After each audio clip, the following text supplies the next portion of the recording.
Umutekano umunezero ntangere vyo gusubira kubana namwe banywanyi mudahwema gukurikira amakuru n'ibiganiro tubagezaho imisi yose kuri Mbonesha kure ya Hejuru TV n'umwanya w'amakuru agizweho turabahaye kaze ntimuze gucikwa aho tugiye kwibanda ku biriko biravugwa mu gisata c'agateka kazina muntu hamwe n'umutekano. Turaza kwibanda ku kiganiro agahaze gitegurwa na Focode cabaye ku munsi wa kane ku itariki ya 16 Rusama 2024. Mumenyesha makuru Gilbert Niyonkuru niwe yaremesheje ico kiganiro, abatumire bari Pacifique Nahazwe na Dr Jean Minani. Ico kiganiro kikaba caribanze ku kuba umurwi w'igihugu wigenga ujejwe agateka kazina muntu CNIDH warashizwe ku rwego rwabe, ukaba rero warakorowe n'umurwi wa ONU ujejwe agateka kazina muntu. Muri ico kiganiro Pacifique Nahazwe agarutse kuri vyinshi, ariko ivyo tugiye kwibandako ni muri aya makuru. Yavuze ku vyagiriji vya Pierre Nkurikiye, umuvugizi w'ubushikiranganji bw'intwaro hagati y'iterambere rusange n'umutekano, watangaje imbere y'abamenyesha makuru ko Pacifique Nahazwe akorana n'abantu bateye ibisasu mu gisagara ca Bujumbura kuwa gatanu mu ndwi iheze. Yagarutse kandi kubiri kuba byo kunyuruza abantu, yemeza ko abantu bafise ubwoba iyo babonye umupolisi canke yundi mukozi wo mwiperereza canke uyundi muntu batazi ariko arabegera. Ndetse agaruka ku rubanza rwa General Alain Guillaume Burunyoni rwimirije ku itariki ya 27 Rusama 2024 bidahindutse. Byose rero nivyo tugiye kugaruka ko muri aya makuru. Umvirize rero ico Pacifique Nahazwe yoba yaratangaje ku vyagirije vya Pierre Nkurikiye, watangaje ko akorana n'abantu bateye ibisasu mu gisagara ca Bujumbura. Muri aya makuru rero ntuze kubicikwa, byose nivyo tugiye kugaruka ko. Sio gusa rero twabateguriye, ahubwo kandi no mu bindi bisata turaza gushika tubabwire ibiriko biravugwa, yabivugwa ku mbuga ngurukana bumenyi n'ibimenyesha makuru. Je navyo muri aya makuru hari ivyo tuza kugarukaho. Iyi ni Mbonesha kure ya Hejuru TV, mwese mukunda kandi mukurikira, tubakengurukire cane ko mubandanya kubana natwe. Hari abatarakoze subscribe canke batafyonze ko mubikore kugira ngo muje muronka amakuru n'ibiganiro vyacu muri mu bambere. Iyi ni Hejuru TV, turabahaye kaze. Pacifique Nahazwe rero mu kiganiro agahaze co ku munsi wa kane ari kumwe na Dr Jean Minani nk'abatumire. Gilbert Niyonkuru yamubajije ku vyo yatangaza ku vyagiriji vya Pierre Nkurikiye. Pacifique Nahazwe mu kumwishura kuri ivyo vyagiriji yagize ati: murakoze kuri ico kibazo. Nabonye Pierre Nkurikiye, umuvugizi w'ubushikiranganji bw'intwaro hagati y'iterambere rusange n'umutekano. Sinovuga ko natunguwe canke ko nababaye. Turave mu vy'ukuri ingene yavuze ibintu, n'ubundi nta gishasha kirimwo, n'amarementanya nk'uko asanzwe abikora, kandi biboneka ko irengagiza uruhare rwacu mu kurengera agateka kazina muntu. Pacifique Nahazwe akaba yarabandanije agira ati: ubwo yarari kubivuga ko yarerekanye abantu 6 yagiriza ariko ari bo bateye ibisasu ntezwa ntoke mu gisagara ca Bujumbura. Muri abo berekanwe havuzwemwo Canesius Nsabimana, ngo yoba yarateye grenade mu vyuma bitanga umuyaga nkuba mu kwezi kwa kane guheze. Yongera ko ubwo yafatwaga uwo Canesius Nsabimana ngo yaturungikiye ubutumwa avuga ngo baramufashe tumufashe. Pacifique Nahazwe rero kagira ati: ariko ubwo butumwa Pacifique Nahazwe ntabwo nabonye. Pacifique Nahazwe akaba yarabandanije agize ati: sinigeze ndonka ubwo butumwa, ndetse ubu naho yo ndavye muri ngendanwa yanje ndaba niba butarancitse, kuko mbafise ubutumwa bwinshi rimwe na rimwe bikambera intambamye kubusoma bwose, ariko sinigeze mbona ubutumwa bwavuye ku muntu yitwa Canesius Nsabimana. Gusa no kwemeza niba koko ubwo butumwa yaraburungitse canke ataraburungitse, kuko mwibuke mu rubanza rwa Alain Guillaume Bunyoni yahishuye ko iperereza ry'u Burundi rishobora gukora ubutumwa mwirementanya ryabo, ndetse bakarungika ubwo butumwa mu matelefone yabo. Ngo sinzi neza niba ari ivyo vyabaye, ariko niba Canesius yaranditse asaba ko bamufasha bakamutabariza, vyoba binumvikana. Pacifique Nahazwe rero akabandanya agira ati: ubwoba burabandanya mu bantu, aho yagize ati: iyo umuntu abonye umupolisi canke umukozi w'iperereza bariko baragana ku nzu yiwe bariyumvira ngo ngiye kunyuruzwa, nta muntu n'umwe azi iyo narengeye, nta mwana wanje azigera amenya iyo narengeye, mukenyezi wanje ntazi iyo banjanye, abavyeyi banje, abavukanyi banje ntibazomenya iyo narengeye. Niyo mpamvu ya mbere ituma iyo abantu basaba ubufasha bakavuga ngo menyeshe Pacifique Ninahazwe, ndazi neza ko azobishira ahabona, abantu rero bakamenya neza abanjanye, bityo ntibamenye ko vyamenyekanye mu bantu bose, nta kibi bazongirira, wenda babe banshira imbere ya sentare. Aho Pacifique Ninahazwe yabandanije avuga kuri Pierre Nkurikiye agira ati sinigeze na rimwe numva Pierre Nkurikiye avuga ko babonye ubutumwa bwa Pacifique yandikirana na Canisius Nsabimana ku vyerekeye grenade zateye Bujumbura. Pierre Nkurikiye ntiyigeze avuga ko Canisius yarungikiye ubutumwa Pacifique Ninahazwe avuga ko bagiye gutera grenade, ntivyigeze kandi avuga ingene nkanje Pacifique Ninahazwe nishuye ubwo butumwa canke ico nabwiye Canisius. Kuri nje ivyo vyerekana umurimo wa Focode ikora, kuko n'ubundi itwara bimenye.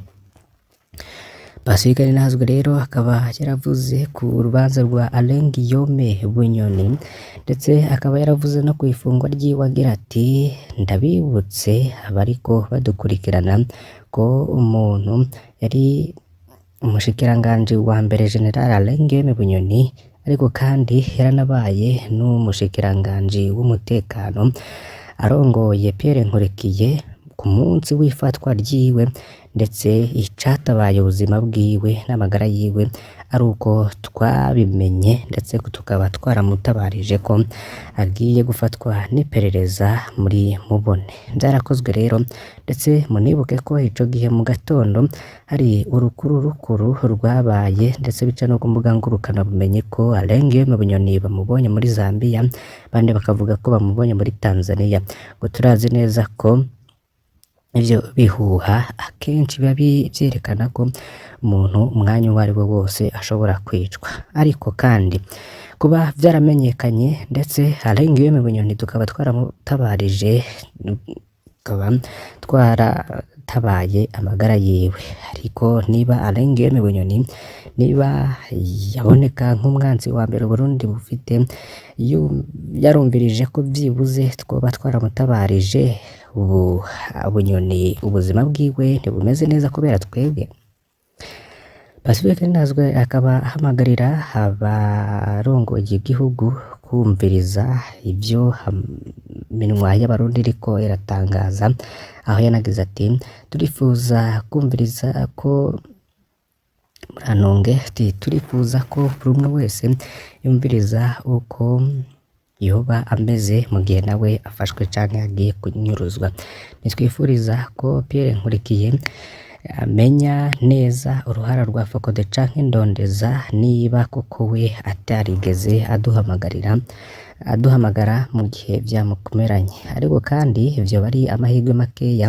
Ngo turifuza rero ko Burundi n'abarongozi bumva neza agateka kazira muntu n'abakarengera, ndetse tubikora vyose bivanye no gufasha abenegihugu kugira ngo bose batekane, ndetse n'uburenganzira bwabo bwubahirizwe.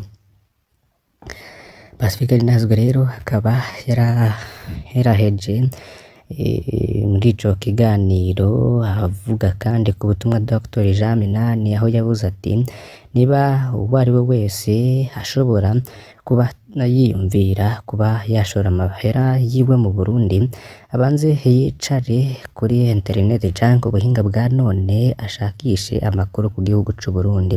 Namara kubona amakuru ku gihugu c'u Burundi, ubwiwe bizomuhereza ishusho y'ingene azokora ibintu vyiwe. Agateka kazina muntu twese turakungukiramwo, ndetse Perezida Ndayishimiye na Gervais Ndirakobuca umushikiranganji wa mbere kuri Pierre Nkurikiye kubw'iperereza n'urirongoye, ndetse n'umwenegihugu wese ari hasi, buri wese akeneye ko agateka kiwe kubahirizwa.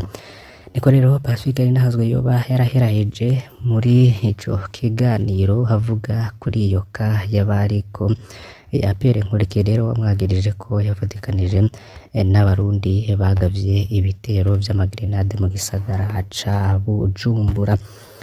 Reka rero tuyabandanirize mu bindi bimenyesha makuru bigiye bitandukanye. Mu kinyamakuru Yaga bagarutse ku ndirimbo ya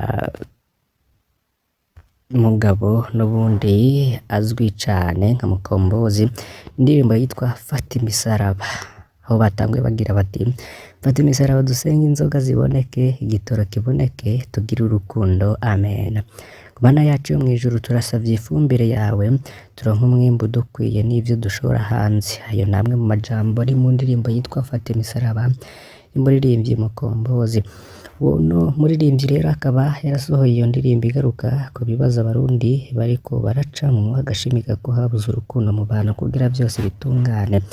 Yani majambo ari muri iyo ndirimbo agira ati abarundi benshi bayagira kwicupa, ntidukunda inzoga kugira tuboregwe, ahubwo dutsimbataza imico. Ese kubona akabare inzoga ntuzibone ni nko kubona urushengero ntubone Imana.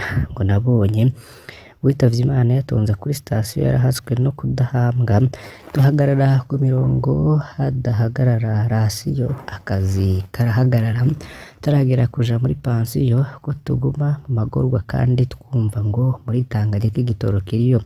Duha ubwenge Mana bwo kugishakisha kuri sitasiyo, ntiyitwize gucukura twize l'equation.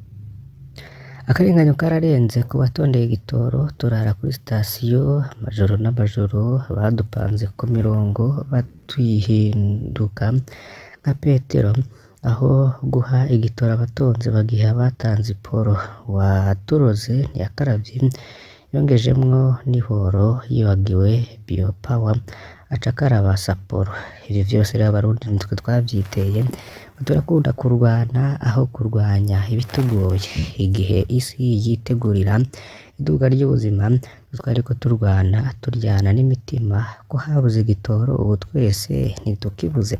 Dutandukaniye mu bindi ariko ibibazo turabisangiye, aho kurondera inyishu turacaterana amasase. Raba nk'Abanyagatumba imyuzure barimwo ugaca uja kubarasa kandi uri umurundi nkabo. Turacatera amabombe mu mabisi no mu masoko, burya hapfuye umurundi, ikibazo uba ukemuye ni ikihe? Ic'igitoro, ic'isukari, ifumbire canke idorari? Iki gihe c'urwango ni igihe c'inyishu. Imbonakazoza yacu tuyishikeko mu gaturuturu, nayo urungano rwacu rube iragi ku buzukuru. Ibibazo byose dufise ni ukubera urukundo ruke dufise. Mana duha umuco tubibone, nitutabibona tuzokwifuza kubibona bitakiboneka. Iyo ni indirimbo iri ku rubuga rwa YouTube mu masaha ari musi. Ubungubu rero akaba yarabwe n'abarenga ibihumbi 40, ndetse yagaruka rero ku bibazo abarundi bariko baracamwo muri ibi bihe. Mukombozi siwe yumvikanye ahimba canke aririmba ibibazo abarundi barimwo mu gihe hahagarikwa tukutuku mu gisagara ca Bujumbura. Muririmbyi Sat-B batazira satura amabafure nawe yarigeze kuririmba indirimbo yitwa Imodokari. Ico gihe rero yariko agaruka ku buzima abanyagisagara ca Bujumbura bari babayemwo bwo kubaho atakamoto na kamwe kaboneka mu gisagara ca Bujumbura. Ko benshi rero bakaba bariko baragenda biyunguruza n'amaguru baryirege, ndetse agaragaza rero ko imitima ico gihe yari yihebuye. N'ubu rero niko bikimeze. Reka rero duhereze aya makuru yacu muri ibi twari twabateguriye kuri uyu munsi. Turabakengurukiye cane ko twabanye muri iyi ndwi. Banaye kugira umunsi mwiza, ijoro ryiza.